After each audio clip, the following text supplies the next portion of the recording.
এক ফোনে বাংলাটি পথ দুর্ঘটনার দিকে নজর রাখতে হচ্ছে। মধ্যমগ্রামে যশোর রোডে দুর্ঘটনা, মৃত এক, স্কুটারে ডাম্পারের ধাক্কায় মৃত্যু।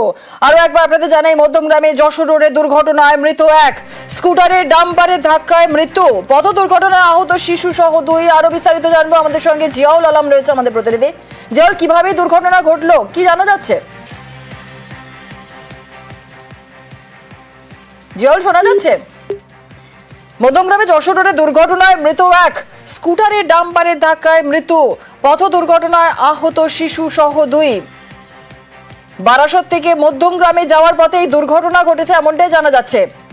মধ্যমগ্রামে যশোর রোডে দুর্ঘটনায় মৃত এক, স্কুটারে ডাম্পারের ধাক্কায় মৃত্যু। পথ দুর্ঘটনায় আহত শিশু সহ 2।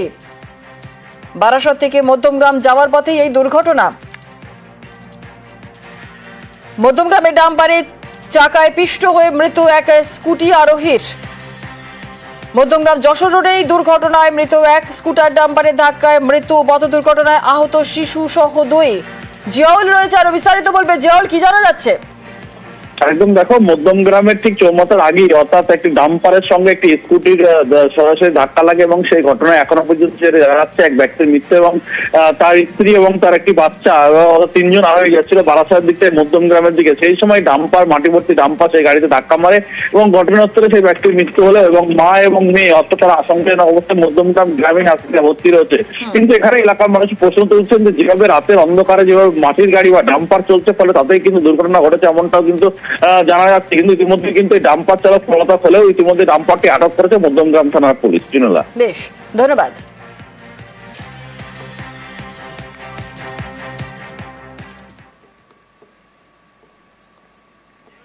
আসছি পরবর্তী খবরে। কলকাতা মেট্রো কি বেসরকারীকরণের চেষ্টা? প্রশ্নটা উঠছে কারণ সম্প্রতি মেট্রো চালক নিয়োগ এবং তাঁদের বেতনের দায়িত্ব বেসরকারি সংস্থার হাতে তুলে দেওয়ার সিদ্ধান্ত নেয় কলকাতা মেট্রো রেল। সেই মতো সংবাদ মাধ্যমে তারা বিজ্ঞাপনও দেয়, আর শেষমেশ ইউনিয়নের বাধায় সিদ্ধান্ত প্রত্যাহার।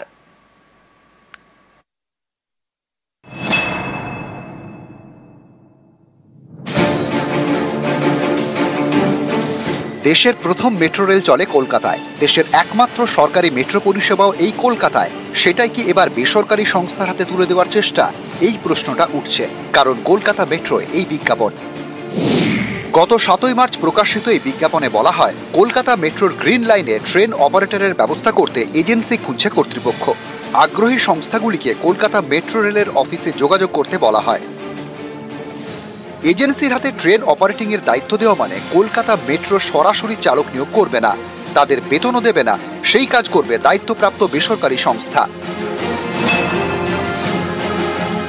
প্রশিক্ষিত মোটরম্যান চাই এবং ট্রেন অপারেটর এইভাবে বেসরকারি ভাবে যেটা হচ্ছে, এটা যাত্রী নিরাপত্তার পরিপন্থী। ইন্ডিয়ান রেলে এরকম কোথাও নেই। সেই অর্ডার হয়ে গিয়েছিল যে দিল্লি মেট্রো রেল কর্পোরেশনকে হাতে তুলে দেওয়া হবে। আউটসোর্সিং এর নাম করে এইভাবে ট্রেন অপারেটর নিচ্ছে এবং এটা যদি কোনোভাবে সফল হয় তখন আস্তে আস্তে কিন্তু সমস্তটাই বেসরকারীকরণ হয়ে যাবে।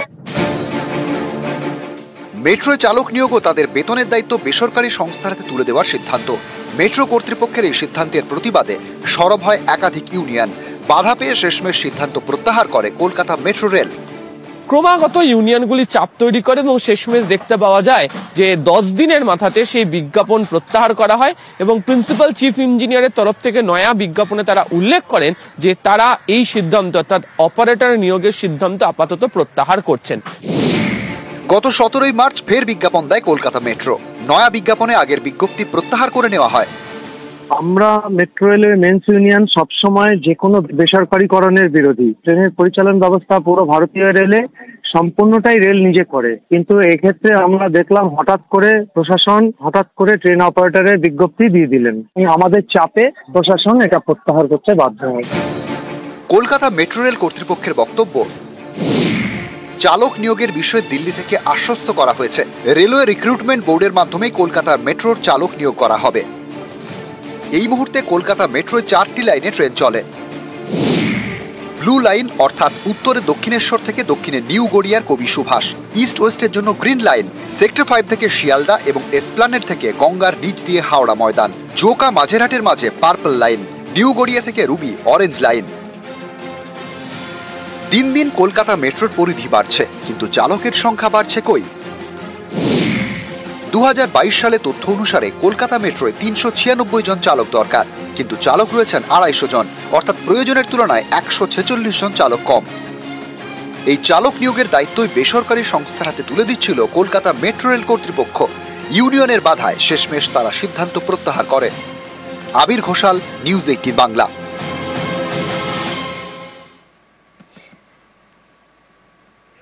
আর এখনই বাংলা এবার নজর রাখতে হচ্ছে ওয়েদার আপডেটের দিকে। আজও দক্ষিণবঙ্গে ঝড় বৃষ্টির সতর্কতা রয়েছে। দক্ষিণবঙ্গে 7 জেলায় ঝড় বৃষ্টির সম্ভাবনা রয়েছে। শিলাবৃষ্টিরও সতর্কতা আবহাওয়া দপ্তরের। আর কি বলছে আবহাওয়া অফিস জানবো, আমাদের সঙ্গে রয়েছেন আমাদের প্রতিনিধি বিশ্বজিৎ সাহা। বিশ্বজিৎ, কি বলছে আবহাওয়া অফিস?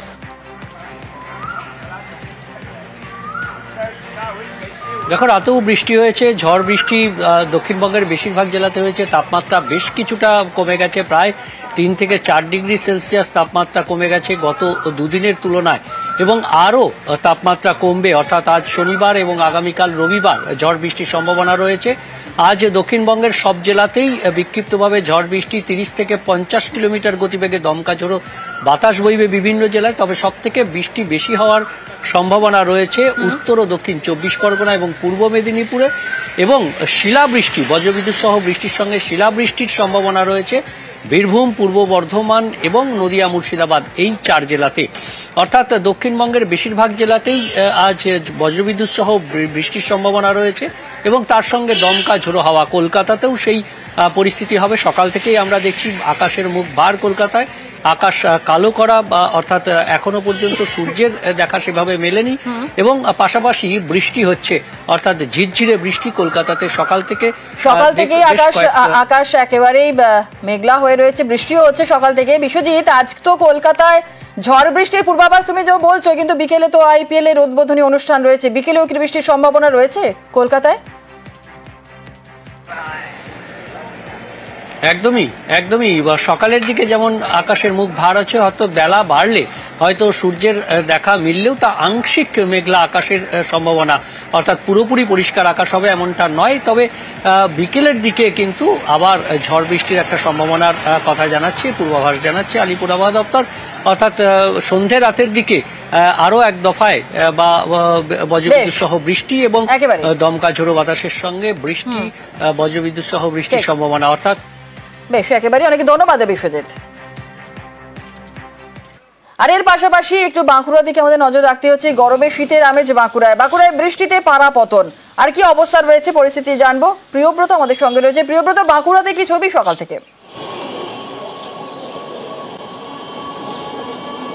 দেখো, সকাল থেকেই শীতের মতো আমেজ যেমন ডিসেম্বরে হয়, মানুষজন কিন্তু যারা বেরিয়েছেন নিতান্তই প্রয়োজনে বেরিয়েছেন তারাই কিন্তু একমাত্র বেরিয়েছেন, এবং যারা বেরিয়েছেন তারা যেমন ছাতা মাথায় দিয়ে রাখতে হচ্ছে এবং রেনকোট ব্যবহার করতে হচ্ছে, তার পাশাপাশি কিন্তু টুপি, মাফলার, সোয়েটার ব্যবহার করতে হচ্ছে, যেগুলো মানুষ ঢুকিয়ে দিয়েছিল মাঝ মার্চেই। তুমি জানো গত কয়েকদিন আগে পর্যন্ত বাঁকুড়ায় 40-এর কাছাকাছি পৌঁছে গিয়েছিল পাড়া, এবং সেই কারণেই মানুষ যেসব শীতের বস্ত্র ব্যবহার করেন সেগুলোকে কেচে কুচে, যাকে বলে যে ট্রাঙ্কে কিংবা ডিমানের নিচে ঢুকিয়ে দেয়, এবং সেগুলো কিন্তু আবার বার করতে হয়েছে, কারণ পাড়া পতন ঘটেছে।